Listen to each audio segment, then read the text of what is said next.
Most people who buy the wrong camper van in 2026 lose $20,000 before they even realize they hate it. Here's what's actually happening right now. The gap between a $50,000 camper van and a $100,000 one has never been more confusing, and the choice you make in the next 60 days will either set you up for years of freedom or become the most expensive mistake you've ever financed. I'm talking about whether you go budget-friendly or premium, and the honest answer about which one you should buy will probably make you rethink everything you've been researching. By the end of this video, you'll know exactly which price tier matches your actual needs, the hidden costs that destroy people financially, and the one factor that separates smart buyers from regretful ones. This isn't about features, it's about whether you're going to love this thing in 2 years or desperately try to unload it at a devastating loss. Let's break this down the right way. The 50K tier, what you're actually getting. Most $50,000 camper vans today are Class B conversions on a Ram ProMaster or a Ford Transit. Here's what you need to understand about this tier. You're getting function, not luxury, and that's not a bad thing, but only if you know what you're signing up for. The build quality is acceptable. Cabinetry is laminate, not hardwood. Countertops are lightweight composites. Insulation is basic, fine for 3-season camping, questionable for a Montana winter or Arizona summer without constantly running your systems. Now here's what most reviewers won't tell you. The real cost of a 50K van isn't 50K. You'll spend another $5,000 to $10,000 in the first year fixing what the manufacturer didn't get right. We're talking about upgrading the battery system because 100 amp hours isn't enough for real boondocking. Adding a diesel heater because that propane furnace drains your battery in one cold night. Fixing rattles, adding soundproofing, replacing cheap drawer slides that fail after 500 miles of washboard roads. But here's the flip side, and this is important. A 50K van depreciates slower percentage-wise than a 100K one. If you buy smart, keep it clean, and make those upgrades yourself, you might lose 12 to 15K in 3 years. That's real money, but it's manageable. Who this works for? People who view the van as a tool, not a statement. Weekenders, retirees who will camp 60 days a year, not 300. Families who need affordable access to the outdoors without financing a second mortgage. But here's where it gets dangerous, and where most people make the mistake that costs them everything. They think spending double automatically solves all their problems. It doesn't. In fact, if you choose wrong at the 100K level, you don't just lose more money, you lose it faster and with fewer options to recover. Let me show you exactly what that extra 50 grand actually buys you, and what it doesn't. The 100K tier, where your money goes. When you step into the 100,000 range, you're paying for premium components, better engineering, and brand equity. Let's start with components. You're getting lithium batteries as standard, not lead acid, a real inverter charger system, not a basic converter, residential-grade refrigerators, actual insulation packages designed for 4-season use, diesel or gasoline heaters that don't destroy your battery. These aren't luxuries if you're full-timing, they're necessities. The engineering is noticeably better. Drawers close smoothly, cabinets don't rattle. The layout actually makes sense because someone spent time thinking about how you'll live in 6 feet of width. Water systems are properly winterized. Electrical panels are accessible. You're not fighting the van, you're living in it. Every single one of these upgrades is amazing until it breaks. And then there's the brand equity. Premium vans hold value better. You'll still lose money, but we're talking 20 to 25% over 3 years instead of 30 to 35%. That difference in depreciation alone can close the gap on the upfront cost. But here's the trap nobody warns you about.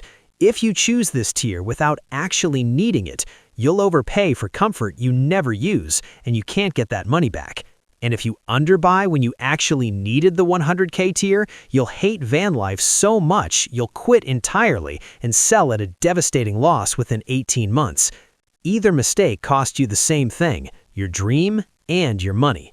The question isn't which van is better, it's which mistake you're about to make. Now here's the part that'll probably start a war in the comments, but someone needs to say it. If you're financing either of these vans, you've already lost before you've even started. And if you're choosing between the two based on monthly payments instead of total cost, you're making a decision that'll haunt you for years. Let me show you the math that changes everything. The real cost nobody calculates. Most people compare sticker prices. That's the wrong math. Here's the right math. Total cost of ownership over 3 years, including depreciation, maintenance, upgrades, insurance, and opportunity cost. Let's say you buy a $50K van. You lose $15K in depreciation. You spend $8K in upgrades and repairs. Insurance runs you about $1,500 a year. Your total 3-year cost is roughly $38,500, or about $12,800 per year. Now the 100K van. You lose $25K in depreciation, but your maintenance is lower because the systems are better. Call it $4K instead of $8K. Insurance is $2,200 a year. Your total 3-year cost is $35,600, or about $11,900 per year.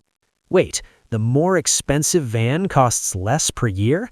Yes, if you buy it outright. If you're financing 100K at 7% interest, you're adding another $11,000 in interest over 60 months. Now your annual cost is $15,500 versus $12,800 for the cheaper van. And here's the kicker. Most people financing a 100K van are also paying for premium fuel, premium campsites, premium everything, because they've already committed to a premium lifestyle. The van payment becomes the gateway drug to spending you didn't plan for. The smartest move, buy the 50K van outright if that's what you can afford.